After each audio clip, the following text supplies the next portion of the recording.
Hi viewers, welcome back to SaharaTV. My name is Adeola Fayehun. Now, in December of last year, 2 Nigerian students at the Donetsk National Technical University in Ukraine died in the same week, in the same hospital, of the same disease.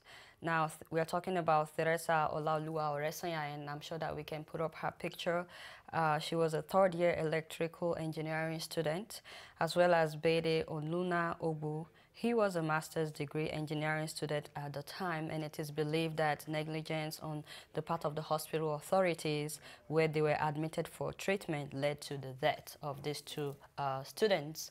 So today, SaharaTV has decided to take a look at the value placed on the lives of Nigerian students who are studying outside Nigeria.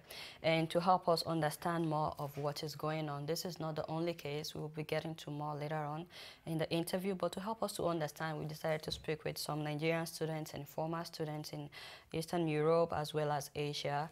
So we will take a look at what's going on in Ukraine, in Cyprus, in Belarus, and Asia as well.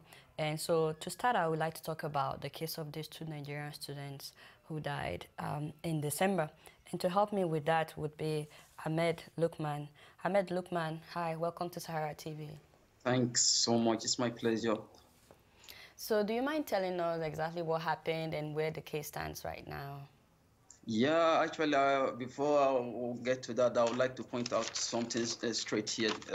What you actually said that they died of the same sickness was actually not correct. According to what I have and according to the doctor report, because I was in the hospital, I was there when these two students died. So what happened is this: the record with the hospital is that the first case, which was Orisanya Teresa, died of sepsis. And the result of the autopsy, that was what the result of the autopsy showed. But that of the diagnosis by the doctors actually shows that she died of cardiac arrest. Then that of Obid Ogu died of cardiac arrest, while that of Orisanya Teresa, according to the doctor diagnosis, died of acute anemia. Thanks. So actually, I would like to buttress something here. Students in Ukraine didn't really mind whether the case, what happened was as a whatsoever. What we are major concern, our major concern was what was reported on the Ukrainian media, which was totally false and untrue. What was reported on Donbass TV was that these students died because they couldn't afford their medical bills. This was totally untrue. It was a lie, and I want Nigerians, nobody should believe this. What happened was a case of negligence. Okay, imagine the doctor was treating acute anemia. Why? What was actually wrong with the girl is sepsis. So you can imagine from this scenario now that either the doctor was unprofessional or the doctor doesn't know what they were doing. They were deliberately treating something that was not even in existence. So maybe they might have given the girl the wrong medication whatsoever. So it was not a case of we not being able to afford the medical bill. That was not the case. Then the second case of bid Obi, what happened was this: when we rushed bid Obi to the hospital, what the hospital said, okay, the case was serious. He needed an urgent attention. They transferred him to the intensive care unit. When he got there, imagine what happened. You won't believe it. The doctor said we should give them 5 minutes to smoke cigarette. What? I was shocked. In fact, tears started from my eyes. I couldn't stand anything. Like, this is absolute nonsense. I wasn't the only one. There are so many other people there. The like of Murphy, the like of Student Union President Mohammed, he was there. So giving 5 minutes to doctors that knows that somebody was in a serious, the case was critical. They needed 5 minutes to smoke cigarette. Was it that the cigarette was more important to them? No. The Donbass television went ahead to report the fact that they died because they could not afford their medical bill. This was untrue. This is what even provoked people like me. That was why I started sending the stories all around the medias in the world. So you can find this story. The same thing I'm telling you here is what I sent to People's Daily. It was on People's Daily on the 26th of December 2013, and also on the Nation newspaper on 27th of December 2013. Ahmed, thank you very much for, first of all, for that clarification about the fact that they didn't die of the same disease, because everywhere that we've been reading, we've been told that they both die of heart problems. So this is the first that I'm hearing that they actually did not die of the same disease. And also, I've heard about the fact that the media over there decided to paint it as if they couldn't afford their medical bills. But I'm wondering, though, if anything has been done by the Nigerian government or, you know, the Nigerian embassy over there, just to know where the case stands right now. And I would really appreciate, as the technical guys have been doing, putting up the pictures of these students every so often so that people know who we're talking about. Okay, I was actually in Nigeria. One of the reasons I was in Nigeria was to meet with Comrade Ahmed Jibril, who is actually the National Vice President of NANS, so that we can stage a protest. Enough to all this nonsense. We know that the government won't even do anything, but we want to prove a point here, that you don't just come out and lie against Nigerians. This is what we want to show the world. Now, when I came home, the first thing I did was to visit the Ministry of Foreign Affairs, and they said they are investigating the issue, that they are waiting for the Nigerian embassy in Kyiv to give them a feedback. Possibly, let's give them some time. But I am so sure, the Nigerian government won't do anything. There are similar cases of this that they've not done anything. So I'm sure they're not going to do anything. What I'm only pleading the government to do is to ensure that at least our image is being protected. Let the media retrieve the story back. If they can't even tender an apology to us, let them retrieve the story back. That was not true. What about the police in Ukraine? Did they do anything, especially with the doctor that decided to go out to smoke? In fact, that day was hectic. In fact, you won't like what happened that day. That day, eventually one bit passed on. Several Nigerian students tripped in, and they wanted to beat the doctor. But people like us has to start holding them back, pleading them, because we know what could happen. Eventually, the hospital called in the police, and when the police came, they were even trying to arrest us. So the police actually will be on the side of their people. That is the truth. Okay, so nothing has been done by the police over there, not by the Nigerian government. And so thank you so much, Ahmed. So I'd like to move on to Cyprus a little bit, and also Georgia. And to talk to us about that would be Adeola. And so Adeola, welcome to SaharaTV. My pleasure, Adeola. Thank you very much. Now, before Adeola tells us about so many experiences of Nigerian students in Cyprus and Georgia, we actually have a video of a Nigerian student who complained to his landlord about the heat in his apartment. And that was after he paid his rent, but the heat was still not fixed. And so because he complained to the police, the landlord decided to take laws into his own hands and attacked this Nigerian student. So here is a video of the Nigerian student that was attacked. ნიგერიის მოქალაქეს ფიზიკურად გაუსწორდნენ და გაძარცვეს. ერიკ ოკანი რესპუბლიკურ საავადმყოფოშია გადაყვანილი, მას ქალატვინის ღია ტრავმა და სხვადასხვა დაზიანებები აღენიშნება. საავადმყოფოში აცხადებენ, რომ პაციენტ შესაბამისი პროცედურებით ჩაუტარდა, მისი მდგომარეობა სტაბილურია და ის ახლა პალატაში მკურნალობს. დაზარალებულის მეგობრები აცხადებენ, რომ მათზე თავდასხმები ბოლო პერიოდში გახშირდა, ისინი დახმარება საქართველოს ხელისუფლებას თხოვენ. შინაგან საქმეთა სამინისტრო მსგავსი ფაქტების გახშირებას არ ადასტურებს, პეკიზე მომხდარ ფაქტზე კი გამოძიება მიმდინარეობს. გატარებული იქნა თავის ტვინის კომპიუტერული ტომოგრაფია, სადაც დაგდგინდა დიაგნოზი ქალატვინის ღია ტრავმა, ქალაფუძის მოტეხილობა, პნევმოცეფალია, გაკეთებული იქნა მუცლის ეხოსკოპია, სხვა კლინიკო-ლაბორატორიული გამოკვლევები, დანარჩენი სხვა პათოლოგია არ იქნა ნაპოვნი. ძალიან ცუდი ფაქტი მოხდა. ერიკი მძიმედ არის დაშავებული, მას საფულე და ოქროულობა წაართვეს. ბოლო პერიოდის განმავლობაში ჩვენზე თავდასხმები გახშირდა. საქართველოში ბევრი ნიგერიელი ცხოვრობს და მიუმართავ ხელისუფლებას, რომ ყურადღება მოგვაქციონ. შეიძლება რასთება ეკლა საქართველოში შეიძლება ჩვენ უნდა დაიკიკო ჩვენი თავრობას. თუ შეიძლება ნიგერიელები ისკორო საქართველოს თუ არა.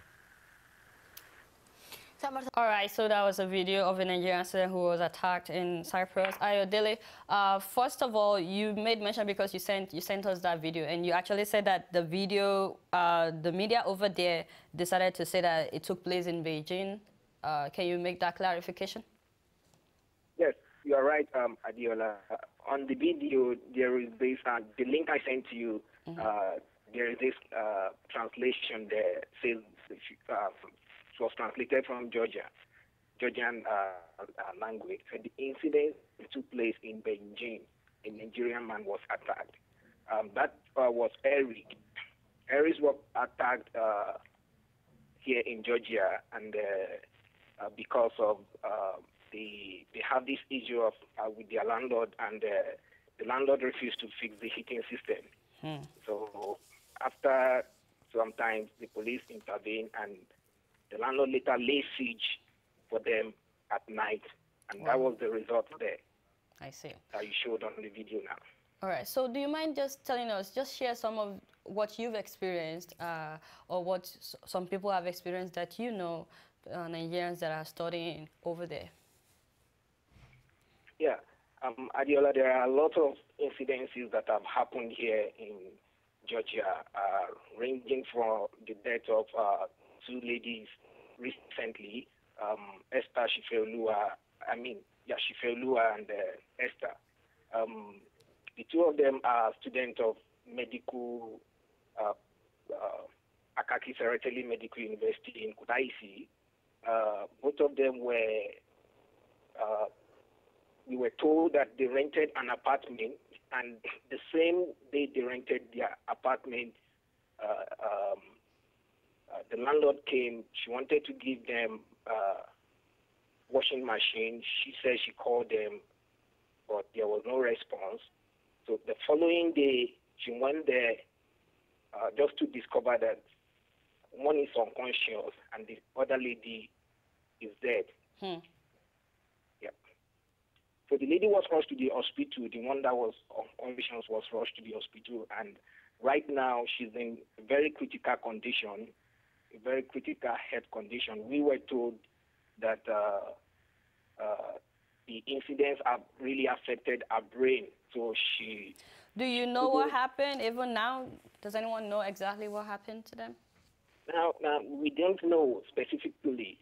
According to what we heard, the doctor reported that there was gas leakage, which was later ruled out by the doctor himself. After so they must have been attacked by someone. I can't say precisely, Adeola. Okay. The police, according to their own reports, reported that they went there, tested the gas system, and there was no leakage. I can't say precisely what happened to this lady. Okay. What about, tell us about Gabriel Suriwe.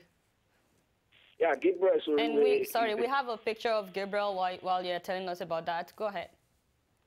Yeah, Gabriel Suriwe. I'm not seeing those things. I don't know why, please. Hello? Go ahead, Ayodele. Well, you will see it after the interview, but you won't see it right now. The 20-year-old Gabriel, yes, go ahead. Yeah, he's a student of North Cyprus University, and Gabriel Suriwe was knocked down by a lady in Nicosia last year, and the university failed to disclose, the university and the police failed to disclose the identity of this lady. So, and now, after the death of Gabriel Suriwe was was flown to Nigeria, to the family in Nigeria, and that was it. I got the report from the media, and I decided to forward that to you. So Gabriel was hit by a woman, and he died as a result of that, and they sent his body to Nigeria. Up till now, did they send any condolence message or any representative from the school or from the government? No, Adeola, there was no condolence message from either the school or the government. Woman. What about the woman who hit him? No condolence message as well from her. As a matter of fact, the woman, we don't know the woman now because the police refused to disclose the identity of this woman. All right. And lastly, I just want you to tell us briefly about Olaolu Sunkanmi Femi. Olaolu Sunkanmi happens to be a student in Ukraine. Okay, sorry. We have a photo of him as well. He was jailed, right? Go ahead. Yeah, I learned Olaolu was attacked by 6 Ukrainians at the entrance of his house in Ukraine. So in his own effort to defend himself, the police came and he was jailed for that. But he was later released, right? Yeah, he was released after the intervention of Nigerians in the diasporas like that, especially the Nigerians in Ukraine. They really took that into the media.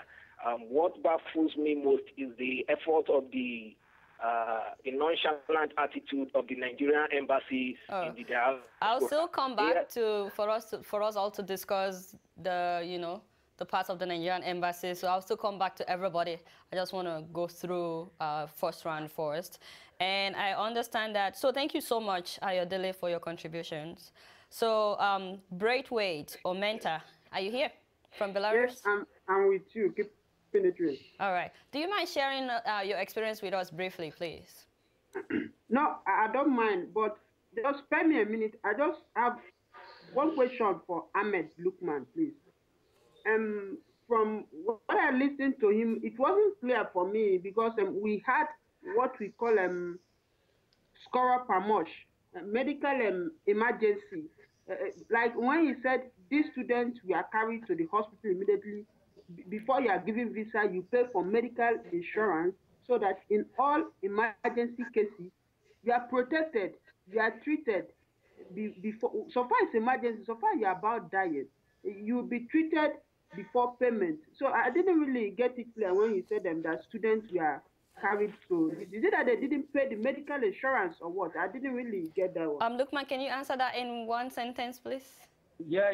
Actually, the ambulance, that was what he meant by scorer per much. The ambulance came and we escorted the student into the ambulance and we followed them to the hospital. They actually paid for their health insurance. For their health insurance. That is one of the criteria for their registration to be renewed.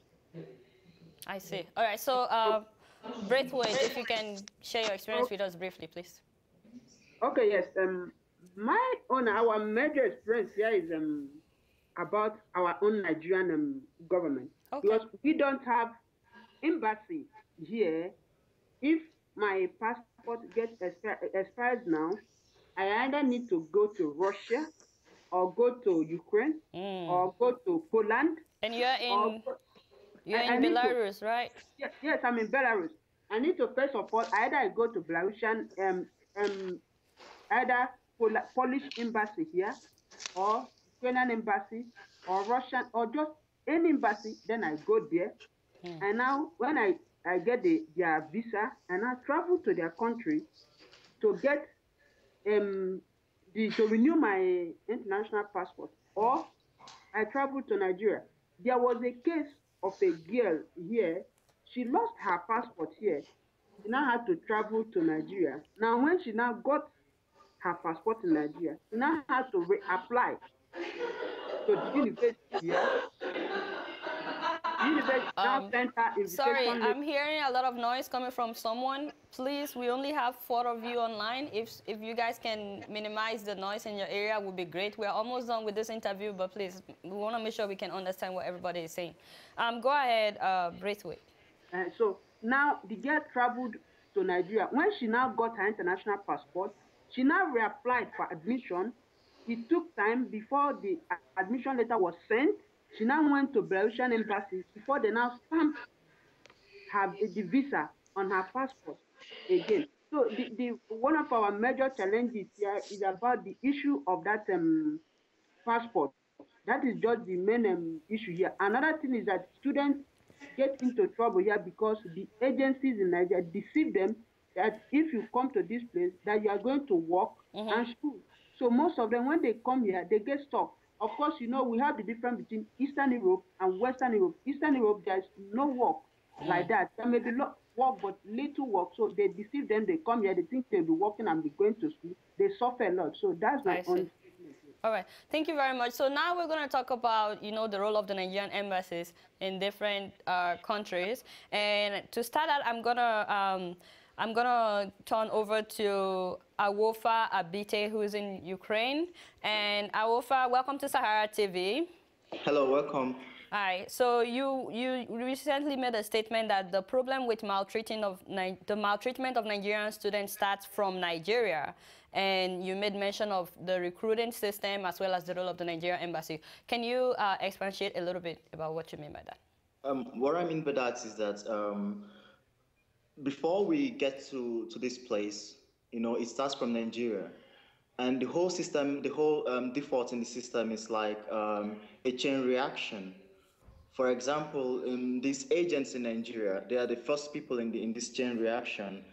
They first of all lie to students to extort a lot of money from them, and giving them false hopes, giving them false realities, that when they come here, for example, someone else said the person will work, things are quite easier. They just lie to a lot of people, extort money from them. And these agents in Nigeria, they have connections with the agents in Ukraine, and with some students, with some Nigerians schooling here.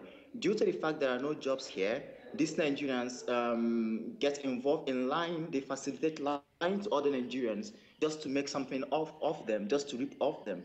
For example, while I was in Nigeria before I came, I was lied to. They said, don't worry, if you get there, you have the course of your choice. Everything is just done that way. The school will pick you up, and this, that, and this, that. So these agents, they connect with the agents in Ukraine. They say, today I'm having this student. This student is coming to you. They get some money from me. They got some money from me, for example. So when I arrived here at the airport, some guys like a mafian crew, they came, they picked a lot of students, like Nigerian students, they picked us up, extorted some money from us because, you're going to a new country where you don't understand the language, for example. They extort from us, take you to wherever they want to. Like if you applied that you want to study, for example, in one city, they take you to another city. You have no option to object because you don't actually know where you are. So the Nigerians, they're at home, these agents, they first of all degrade our own trust in them. They first of all show these people that we, the Nigerian students, we don't have anything to be respected for. So we just come here. When they come here, they take you to anywhere. To any city they want to take you to. They take you to any city. If you want to study in city A, they can put you in city B and give you any course of their choice. For example, I remembered I applied to study medicine for the first year. When I got to the country, they gave me preparatory faculty. I was to study in a medical university where I should pay over about $4,000 and something, but they took me into an agricultural university where they gave me a course, like a preparatory course where I have to study. Wait, you applied to study medicine, they gave you agriculture? Yeah, they took me to an agricultural university. It was very fun. Like I applied, actually, I got to the airport. They came with their agents because they said, we're going to pick you up, we're going to take you to your place of study, you will resume studies. They took us to somewhere, dumped us in some kind of house that seems like where refugees are. The next day, they got train tickets. They took money from us. Like, we don't know how much a train ticket costs. They took $100 from everybody, that they want to buy train tickets that we get to know that cost not less than $5 to $10.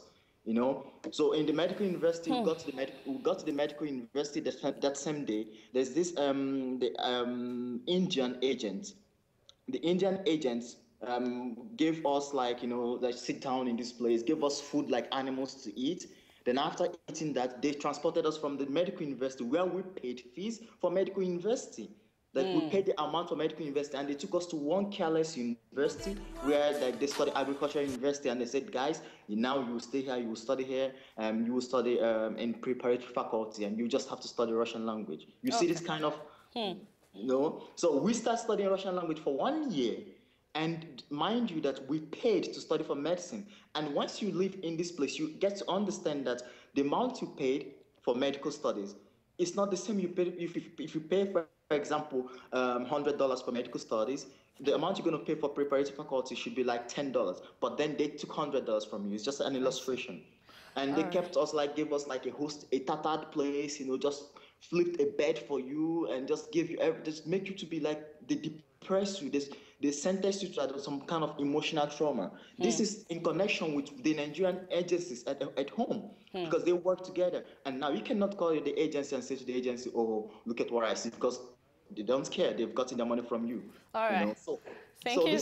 Sorry, I have to cut you off because of time, but thank you for sharing your experience. Yeah. And I just want to make it known to our viewers that next week we're working on hearing from the side of Nigerian embassies in different countries, especially where the students are complaining about maltreatment. But so make sure that you watch next week. We would like to speak with government officials and Nigerian embassy officials. But before I round up, AWOFAA, thank you for talking about your experience. But quickly, I just want to hear again from Lukman about the role that the Nigerian embassy is playing where you are or not playing, or what you're hoping or what you're expecting from them. And as we go on, I'm very sure that some Nigerian students are listening to this, and hopefully you can be more careful about where you choose to go to school. And not only that, government officials and embassy officials will be with us next week to talk about their side, but we'd like to hear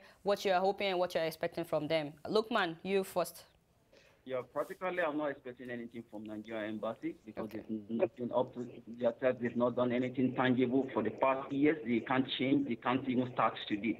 So I'm not expecting anything from them. So what I'm only saying is that to our students back in Nigeria, before you make a choice of going to study outside the issues of the country, just be careful you make the right choice. Just be careful about this. Especially like saying I should expect anything beneficial or anything positive from the government towards the Nigerian citizen. For now, I don't think it's possible, but I'm sorry to say. All right. Ayodele, you're next. Thank you, Lukman. Yes, you're welcome. Ayodele. All right. While we're trying to reconnect with Ayodele, UMENTA BRAITHWAITE, do you mind? No, I don't mind keeping it real. Yes, my own statement is just that for some time now, we have some friends, we have some relatives in Nigeria. They have been trying to come to Belarus. Do you know, it's now like as if they are applying visa to go to Canada. Very difficult, very, very difficult. So my own is that the Nigerian government should go to the Belarusian embassy in Nigeria. Before it was easy, there was no embassy. So Belarusian, once the government here issues an invitation, once the school here issues an invitation letter, you just go to airport, show it to them. You come to once you land in Belarus, they now issue you a visa. Now Belarus now have embassy in Nigeria. So we don't actually know the real problem why a lot of people now are now finding it difficult. A lot of invitation letters have been issued to Nigeria and they are not giving visas. So we don't really know the Nigerian government should please go to the Belarusian embassy and talk to them. Say, what is the problem? Why is there the job for students to come and study and pay money? Why not that we're even going to work as if we are going to USA or Canada? That's my statement. Thank you. All right. And AWOFAA, do you mind saying anything about what you expect of Nigerian embassies or Nigerian government about this issue we're talking about? Well, unfortunately, I would like to be in line with the first speaker. I expect nothing from these people because we'll just have to make, as usual, our voices will not be heard and all the stuff. You know, I want to give an example. The Namibian Minister of Education came to Ukraine, and she went to all the institutions where there are Namibians, sat down with the authorities of those institutions, get to know the conditions in which the students they study, get to know how the students here are treated, get to hear both from the students and from the institutions. And now you see the students are well respected, the students are well treated. But once it comes to Nigeria, I remember I was in like 4 years ago, I witnessed the ambassador came to the city where I was studying, you know. What did he say? He said to the students, pay your school fees. You know, I heard a lot of some of you don't pay school fees. And that's all. He left.